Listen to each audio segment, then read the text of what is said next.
Hello and welcome to Life Beyond the Numbers, the podcast for people who are curious about how to have a more fulfilling work life. We live in a world largely driven by numbers, logic and reason. But how we feel at work and about our work impacts us, our organisations and society. There is a relationship between the numbers of our organisations and the life beyond the numbers. I'm Susan Micreadon, your host. I've lived and worked in many countries. I've met people who love what they do and people who don't. People who bring their full selves to work and people who won't. But one thing that I've learned that is common to us all is that we are all unique and have unique experiences. And it's helpful to know that there are others who think like we do, or have had struggles too, or have gone where we want to go, or can show us things we didn't know. So join me and my guests as we place a lens on the human side of work life by sharing insights, stories and strategies to inspire you to let your uniqueness shine through. Hello and welcome to episode 105 of Life Beyond the Numbers. This episode is going out on Saturday, October 22nd, 2022. 22-10-22. My numbers again, I am a bit fascinated with numbers, as many of you will probably know by now. So what is Life Beyond the Numbers about this week? Well, many of you will know that we took a break. We got to episode 101 in the middle of August and took a break until October. And episode 102 went out on October the 1st, Saturday, October 1st. And I guess I have come up with a new format going forward. A bit of an experiment. I changed the day, so it used to go out on a Tuesday and now the episodes are going out on a Saturday. And that was really so I could organise my own schedule a little bit better. And the format going forward is that I will release an interview on the first, second and third Saturday of each month. And on the fourth Saturday, I will do a solo episode. So that is what you're in store for today, a solo episode. And on the fifth Saturday of the month, if there is one, which there is in October, I will put out a compilation. I will come up with a theme and I will select segments from earlier episodes that could go all the way back to episode 1, because now there is a bank of episodes, and build an episode out of some of those segments. And I may also have some commentary or discussion, pose some questions as we go through that. And that will be the fifth Saturday, if there is a fifth Saturday of the month, which there is in October and December. I haven't looked beyond that yet. So, episode 105, welcome everybody and thank you for listening. As I thought about what I would put in this episode, I kept coming back to ABC. So I'm going to do an ABC with you today. And the A stands for awards. For those of you who follow me on social media somewhere, LinkedIn, Twitter, Instagram, you may have seen that Life Beyond the Numbers was shortlisted in 2 categories of the International Women's Podcast Awards 2022. And the awards took place in London at the end of September. The 2 categories that Life Beyond the Numbers was shortlisted in were visionary leadership and dramatic tension. And the dramatic tension episode is episode 87, which was my first solo episode. If you would like to go back and listen to that, I will leave a link in the show notes. If you haven't heard it, if you have, you may not want to re-listen to it, and that's okay. And the episode that was shortlisted in the category of visionary leadership was episode 60 with Caroline Mabon, aptly called Leadership. So I will also leave a link in the show notes for that one. The awards, as I said, took place at the end of September in London, and I was actually in Ireland visiting my parents. And so I sat in my living room in Dingle, which is probably the most westerly point of Europe. And I think that's kind of fascinating to be able to sit in my living room in the most westerly part of Europe and tune in live to awards that were taking place in London. And I wasn't the only one tuning in. There were others from other countries apart from the UK as well. And I think there were about 10 categories, and I'll leave a link to the awards because there's a lot of different podcasts to check out if you are interested in finding new female or non-binary voices. There are plenty of podcasts to choose from. Life Beyond the Numbers did not win any awards, and that's okay too. And I think what's interesting is, there were the awards to each of the categories and then the runner-up.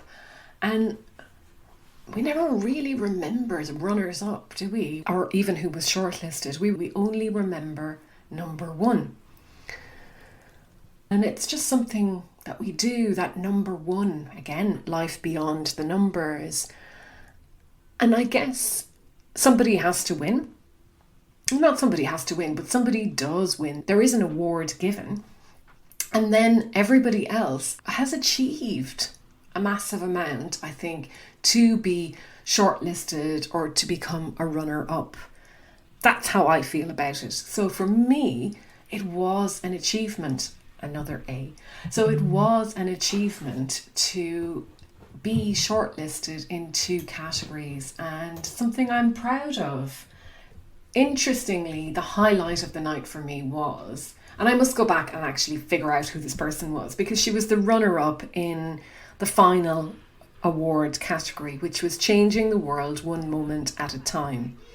And she was live in London and she came on stage, and the thing that she said that really resonated with me was create the content you want to see in the world. And I would say that to any of you listening.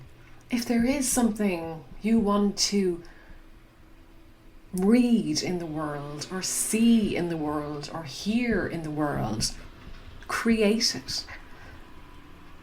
Because chances are no one else thinks like you do.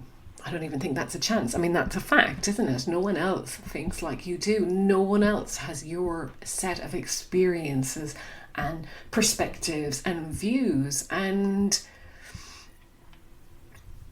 all views are welcome, all perspectives are welcome. And I suppose what I liked about it as well is it is, I guess, I mean, it's hard to think now, with the benefit of hindsight, I can say that that is why I started a podcast, was because I wanted to create the content that I wanted to see in the world.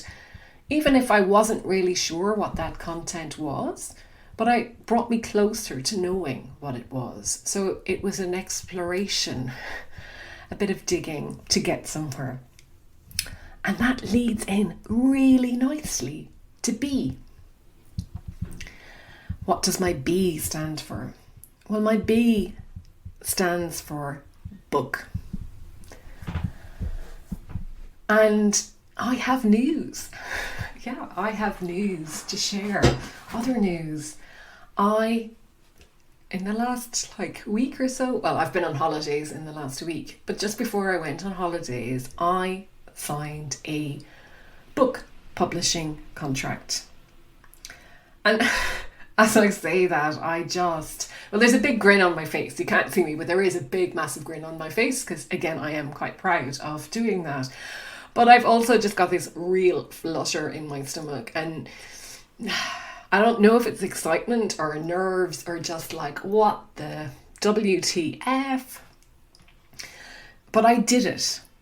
I haven't written the book, but I've signed a contract. And I've signed a contract with a wonderful Alison Jones of Practical Inspiration Publishing. And somebody did ask me if it was going to be chick lit. It is not going to be chick lit. I can categorically confirm that it will not be chick lit. No, I am going to write a business book. And it's in very early stages. In fact, it's like a little thought at the moment. And it's more than a thought, because some of the thoughts have been developed. But the working title, and you're hearing this first, okay? You are hearing this first here. But the working title of this book, which obviously might change as the book gets developed, is This Feelings Business: How Accounting for Emotions Tips the Balance at Work. And I want to take the language of business, accounting, business, and use it to talk about not the technical side of our work, but the people side of our work. As I said, it's a thought. It is a seed. It is a concept that I've been thinking about. And it was largely inspired, in a way, by a book I read by Lisa Feldman Barrett, How Emotions Are Made.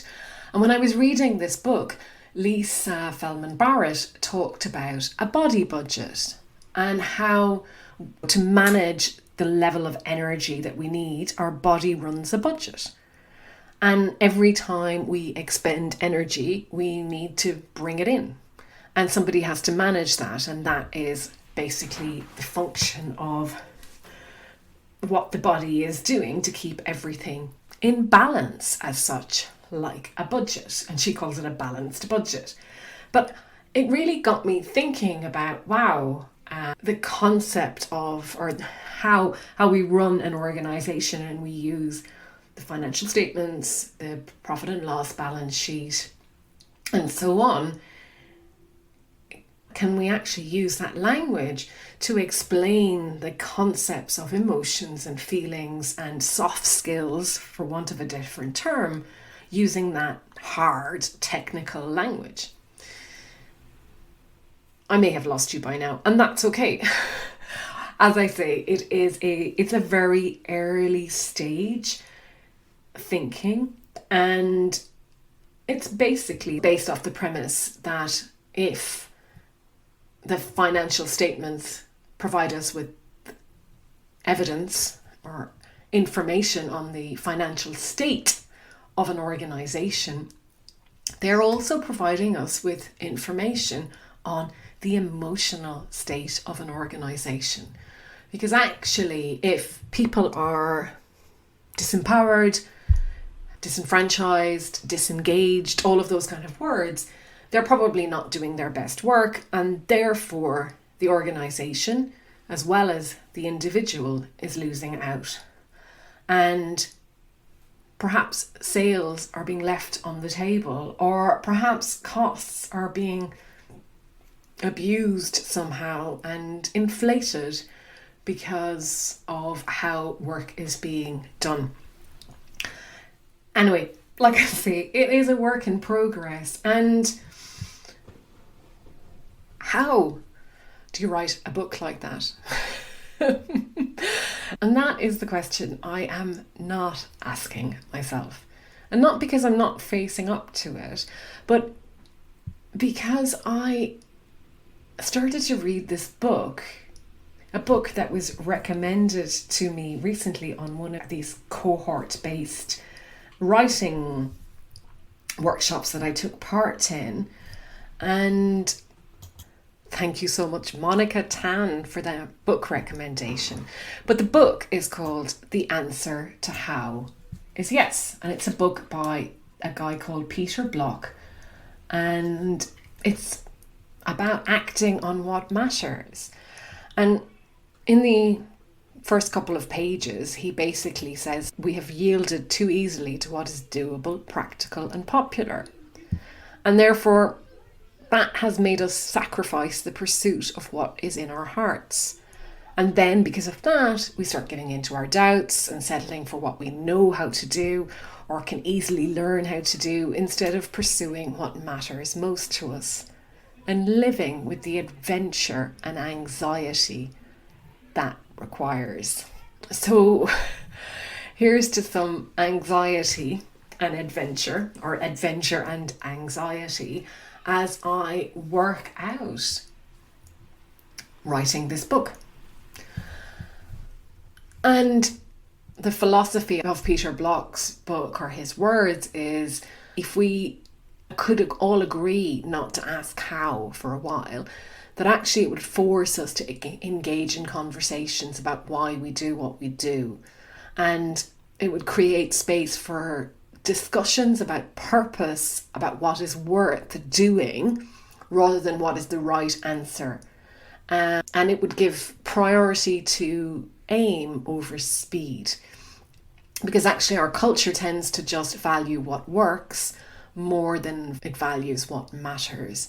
So I suppose I'm trying to act on what matters to me, and that is going to be the premise of starting this book. One of the other things he said is that it's the quality of experience we create in the world, not the quantity of results. And that speaks very nicely to this feelings business and how accounting for emotions tips the balance at work. So I will keep you updated as we go. If you're interested in knowing more about this, then, and you're not following me on LinkedIn, for example, or Twitter or Instagram or somewhere, go and connect with me now. Send me a message. Let me know you heard of this. And if you want to have a chat about this, I'd be more than happy to talk to you as well. So please do reach out, connect, and let me know if you have any thoughts.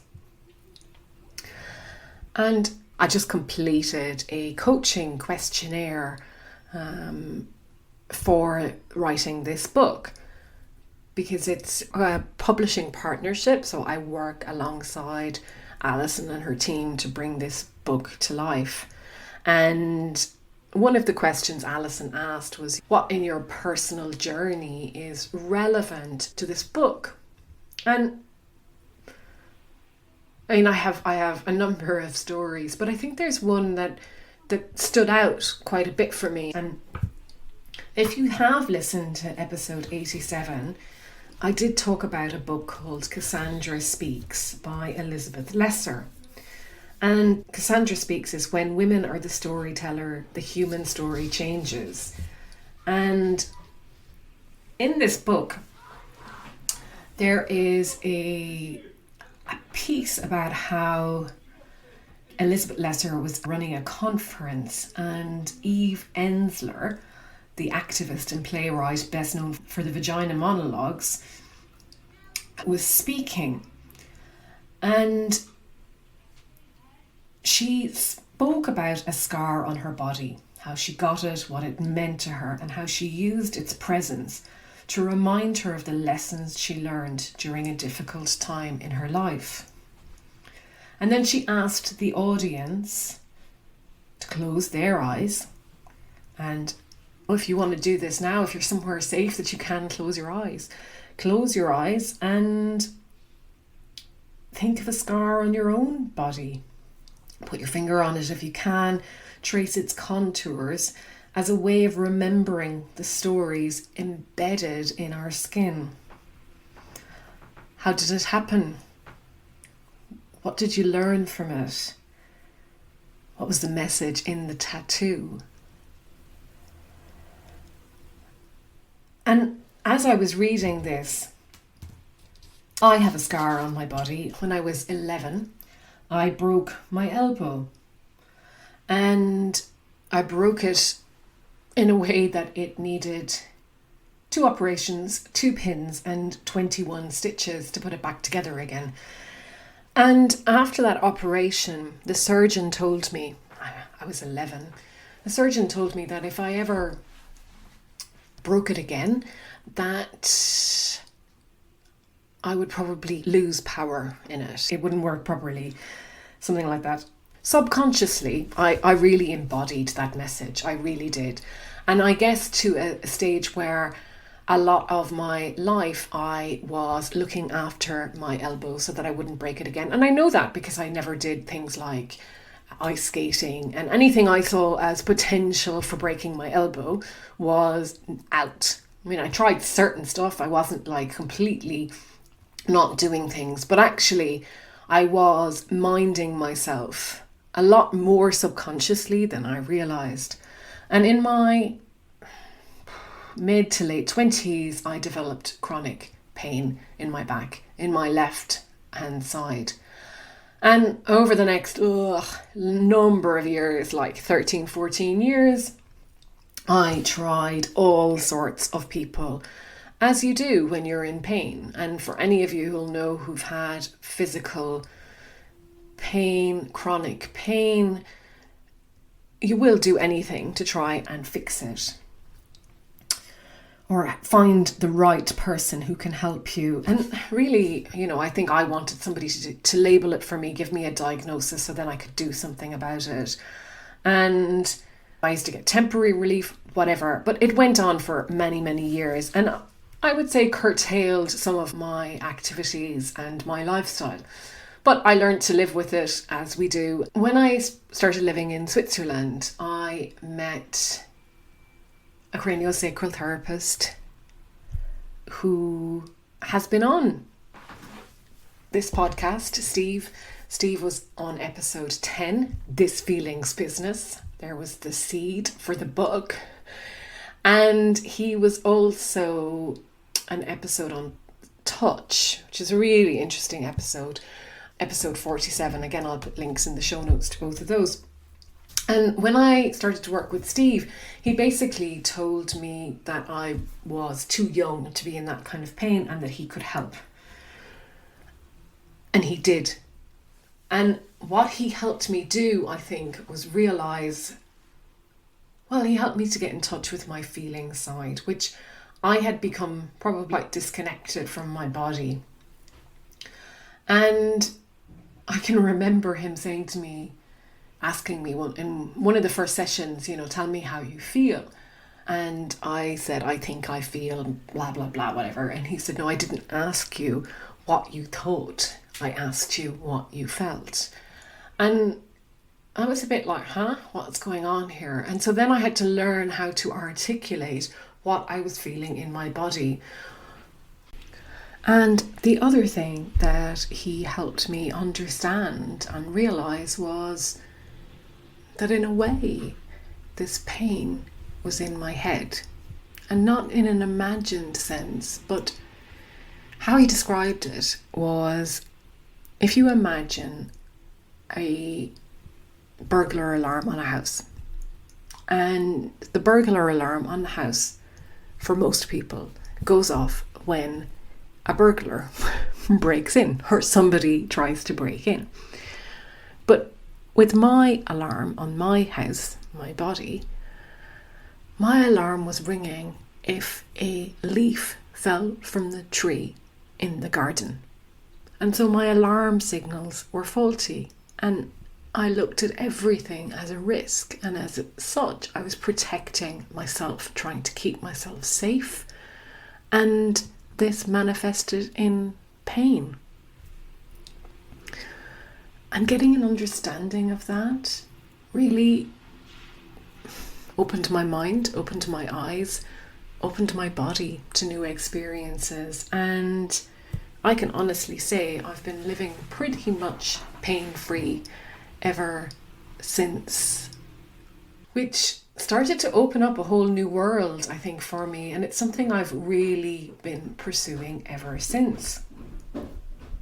And digging deeper into this world of sensations, feelings, emotions, brain, behavior, and I suppose how much that influences how we are shaped by our world and the shape that we take in the world and how we act in the world and behave And this is what I want to explore in further detail. Going back to Cassandra Speaks, reading that and piecing together that actually that scar on that 11-year-old, what happened then is something that is informing the work that I am doing today. And it's kind of crazy, I think. It was really interesting to think like that. So if you do have a scar, and maybe it's psychological or emotional, ask that scar what lessons it holds for you. And just thinking about pain, which maybe is a topic most of us don't want to talk about, but I went to David Whyte book, Consolations, and he says pain is the doorway to the here and now.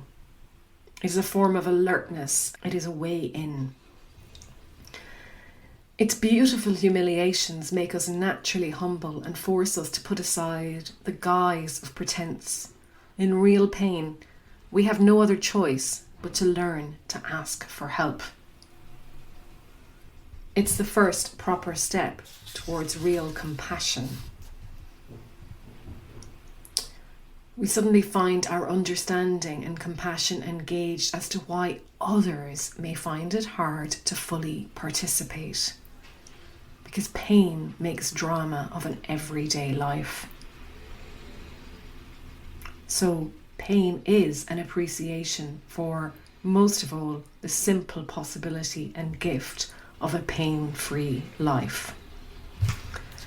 And I think maybe that's it, is that, pain doesn't have to be physical only. It can come in so many different ways. And a lot of what's going on in workplaces, I believe, is pain. We have pain when we can't express ourselves, and pain when we don't get on with our colleagues, as well as obviously people that have physical ailments. And many times some of those physical ailments can be because of ourselves, who we are, being pushed back and pushed down and made small. So that is some of the stuff that I'm going to explore in this book. And finally, the sea. Well, the sea. In fact, when I was thinking about the sea, all I could think of was the actual sea, because I've just been on holidays and we were in Sicily, and oh my God, the sea was absolutely amazing. And again, those of you who listen regularly will know I'm a bit obsessed by the sea, and I spend so much time in the sea. I don't know if I've ever seen sea quite like it. It was the Mediterranean. It was stunning, absolutely stunning. Anyway, the sea is not about the sea, but the sea, for me, is about commitment.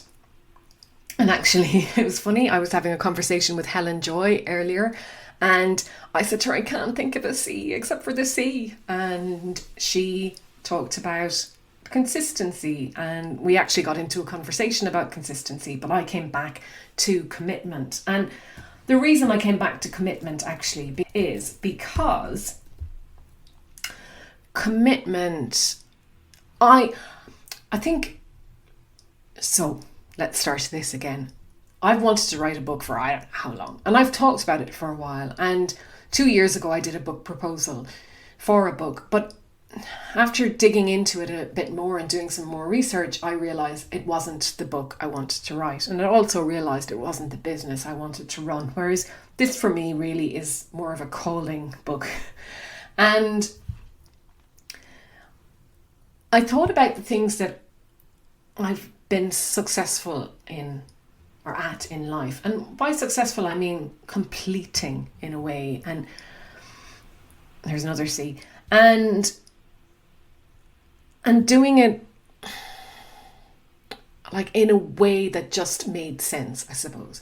And one of the things that came to me was a half marathon that I ran a number of years ago. And I remember I only had 6 weeks to train for a half marathon. I'd never done one before. And in fact, it was after doing the work with the craniosacral therapist that I then was able to even run. I hadn't run in years and years and years and years. And I set myself up for this half marathon, but gave myself 6 weeks to train for it. And what I did was I just put a schedule together. And I ran on a Monday, Wednesday and Saturday. And I did training on other days like CrossFit or whatever. But that was it. I just stuck to it. And I did exactly the kilometres I set out to do. And then I ran the half marathon. I thought, okay, so I just have to have a commitment. I just have to have a plan, but I have to commit to that and say I'm going to do it. And as Helen and I talked about commitment today, we talked about the difference between intention and commitment. And for her, she was saying, well, if I'm committed to something, I actually need to have the intention of doing it as well.